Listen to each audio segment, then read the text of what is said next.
नैनम छिदन्ति शस्त्राणि नैनम दहति पावकः।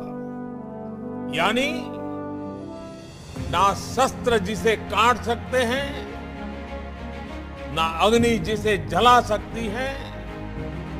देश के लिए बलिदान देने वाले ऐसे ही होते हैं। उन्हें अमृतत्व प्राप्त होता है।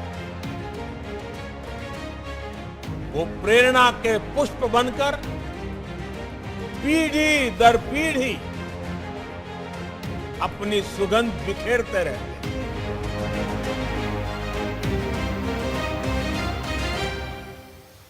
इसलिए आज इतने वर्षों बाद भी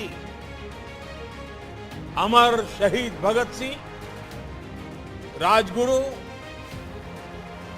और सुखदेव के बलिदान की गाथा देश के बच्चे बच्चे की जुबान पर है।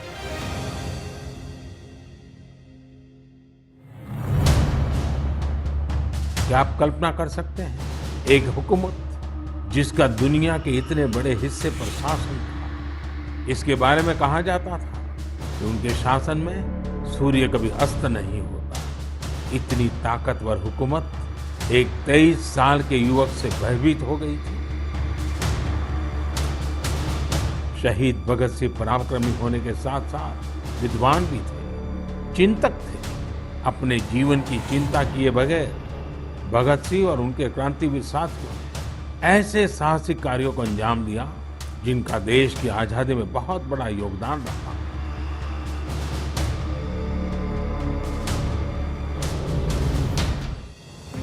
शहीद वीर भगत सिंह के जीवन का एक और खूबसूरत पहलू यह है कि वे टीम वर्क के महत्व को बखूबी समझते थे। लाला लाजपत राय के प्रति उनका समर्पण हो या फिर चंद्रशेखर आजाद, सुखदेव, राजगुरु समेत कई क्रांतिकारियों के साथ उनका जुड़ाव उनके लिए कभी व्यक्तिगत गौरव महत्वपूर्ण नहीं रहा। वे जब तक जिए सिर्फ एक मिशन के लिए जिए और उसी के लिए उन्होंने अपना बलिदान दे दिया। वह मिशन था भारत को अन्याय और अंग्रेजी शासन से मुक्ति दिलाना। हम अपने स्वतंत्रता सेनानियों से प्रेरणा लें, उनके आदर्शों पर चलते हुए उनके सपनों का भारत बनाएं। यही उनके प्रति हमारी श्रद्धांजलि होती है। शहीदों के स्मारक, उनके नाम पर स्थानों और संस्थानों के नाम हमें कर्तव्य के लिए प्रेरणा देते हैं। शहीद भगत सिंह के नाम से चंडीगढ़ एयरपोर्ट का नाम इस दिशा में एक और कदम है। मैं चाहूंगा अमृत महोत्सव में हम जिस तरह स्वतंत्रता सेनानियों से जुड़े विशेष अवसरों पर सेलिब्रेट कर रहे हैं, उसी तरह 28 सितंबर को भी हर युवा कुछ नया प्रयास अवश्य करे।